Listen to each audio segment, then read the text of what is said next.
আসসালামু আলাইকুম ওরহমতুল্লাহ। সুপ্রিয় শিক্ষার্থীবৃন্দ, আশা করি তোমরা সবাই ভালো আছো। এই ভিডিওটা তৈরি করছি সপ্তম শ্রেণীর শিক্ষার্থীদের জন্য। 2024 সালের সপ্তম শ্রেণীর বিজ্ঞান অনুশীলন বইয়ের পঞ্চম অধ্যায় অদৃশ্য প্রতিবেশী এর তৃতীয় পর্বে আজকে আমরা দেখব তৃতীয় ও চতুর্থ সেশনের 58 পৃষ্ঠার সমস্যা সমাধান। তৃতীয় ও চতুর্থ সেশন, আগের সেশনের আলোচনা মনে করে দেখো। তোমাদের সংগৃহীত সংক্রামক রোগের তথ্য, লুই পাস্তুরের জলাতঙ্ক রোগের প্রতিষেধক আবিষ্কারের ঘটনা নিয়ে আরেকবার নিজেরা আলোচনা করে নাও। ইতিমধ্যেই তোমরা জেনেছো যে জলাতঙ্ক ভাইরাসবাহিত একটি রোগ। ভাইরাস এক ধরনের অণুজীব, তা তো তোমরা সবাই জানো। চলো এই পর্যায়ে ভাইরাস সম্পর্কে একটু বিস্তারিত জেনে নেওয়া যাক। অনুসন্ধানী পাঠ বইয়ের অণুজীব জগৎ অধ্যায় থেকে ভাইরাসের গঠন ও বৈশিষ্ট্য সম্পর্কে পড়ে নাও। তোমরা ইতিমধ্যে যেসব সংক্রামক রোগ সম্পর্কে জেনেছো সেগুলো কি শুধু ভাইরাসের মাধ্যমে ছড়ায়? নিশ্চয়ই না। ব্যাকটেরিয়া, ছত্রাক ইত্যাদি অণুজীবের মাধ্যমেও নানা রোগ ছড়াতে পারে। ষষ্ঠ শ্রেণীতে তোমরা এই বিভিন্ন অণুজীব সম্পর্কে কিছুটা ধারণা পেয়েছো। এখন চলো এই অন্যান্য অণুজীব সম্পর্কেও আরেকটু বিস্তারিত জেনে নেওয়া যাক। অনুসন্ধানী পাঠ বইয়ের অণুজীব জগৎ অধ্যায় থেকে ব্যাকটেরিয়ার গঠন ও বৈশিষ্ট্য সম্পর্কে পড়ে নাও, নিজেরা আলোচনা করো।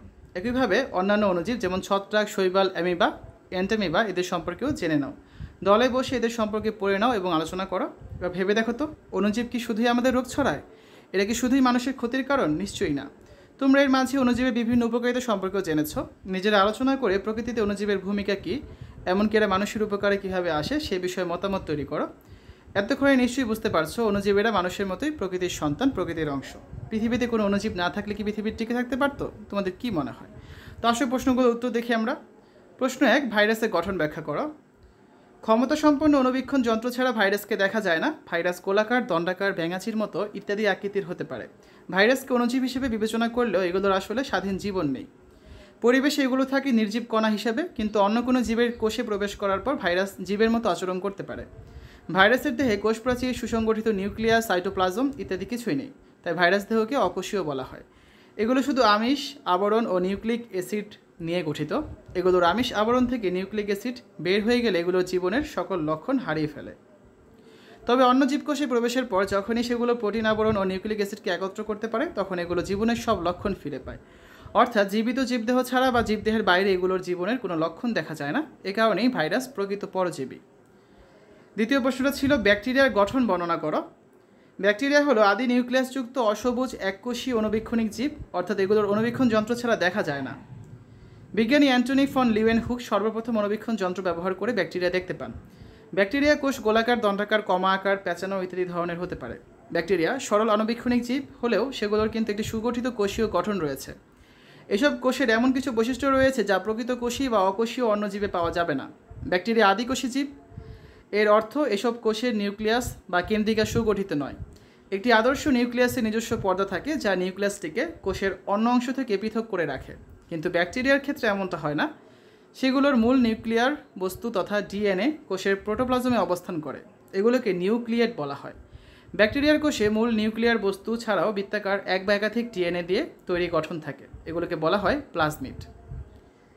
প্রশ্ন 3, সংক্রামক রোগ কি শুধু ভাইরাসের মাধ্যমে ছড়ায়? নিশ্চয়ই না। ব্যাকটেরিয়া, ছত্রাক ইত্যাদি অণুজীবের মাধ্যমেও নানা রোগ ছড়াতে পারে। প্রশ্ন 4, অণুজীব কি শুধুই আমাদের ক্ষতির কারণ নাকি আমাদের বন্ধু হিসেবেও ভূমিকা রাখে? অণুজীব শুধুই আমাদের ক্ষতির কারণ নয়, এরা আমাদের বন্ধু হিসেবে ভূমিকা রাখে। যেমন কিছু কিছু অণুজীবের, যেমন ব্যাকটেরিয়া, ছত্রাক, কিছু প্রজাতির বৈশিষ্ট্য বা আচরণ আমাদের উপকারে আসে, যেমন দই, মাশরুম ইত্যাদি। প্রশ্ন 5, পৃথিবীতে কোনো অণুজীব না থাকলে কি পৃথিবী টিকে থাকতো? তোমাদের কি মনে হয়? অণুজীবীরা মানুষের মতোই প্রকৃতির সন্তান, প্রকৃতির অংশ। শুধু মানুষ নয়, অণুজীব ছাড়া পৃথিবীর জীবজগতের প্রায় পুরোটাই একটা সময় পর বিলুপ্তির সম্মুখীন হবে। কারণ বেঁচে থাকাটাই যে একমাত্র সমস্যা তা কিন্তু নয়। খাদ্য গ্রহণ এবং পরিপাকেও অণুজীবের যে অপরিসীম অবদান, সেই ঘাটতি পূরণ করারও কোনো বিকল্প নেই। অণুজীব অস্তিত্বহীন হলে পৃথিবীতে দীর্ঘ সময় পরে হলে জীবনের সন্ধান খুঁজে পাওয়া যাবে না। অর্থাৎ অণুজীব ছাড়া জীবন খুব অল্প সময়ের জন্য সুবিধাজনক মনে হতে পারে, তবে শুদ্ধভাবে এবং স্বাভাবিকভাবে, এটা সুস্থভাবে হবে। স্বাভাবিকভাবে বেঁচে থাকতে হলে অণুজীবের অস্তিত্ব অস্বীকার করার কোনো ধরনের সুযোগ নেই। তো এই ছিল আজকে আলোচনা। আগামী ক্লাসে আমরা পঞ্চম ও ষষ্ঠ সেশন নিয়ে আলোচনা করব এবং 59 পৃষ্ঠায় যে ছকটা আছে এই ছকটা হচ্ছে কীভাবে পূরণ করবে তা নিয়ে আলোচনা করব। ঠিক আছে শিক্ষার্থীরা, এতক্ষণ তোমরা দেখলে সপ্তম শ্রেণীর বিজ্ঞান অনুশীলন বইয়ের পঞ্চম অধ্যায় অদৃশ্য প্রতিবেশী এর তৃতীয় ও চতুর্থ সেশনের 58 পৃষ্ঠার সমাধান। আশা করি ভিডিওটা তোমাদের কাছে ভালো লেগেছে। পরবর্তী পর্বগুলো দেখার আমন্ত্রণ জানিয়ে আজ এখানে বিদায় নিচ্ছি। আল্লাহ হাফেজ।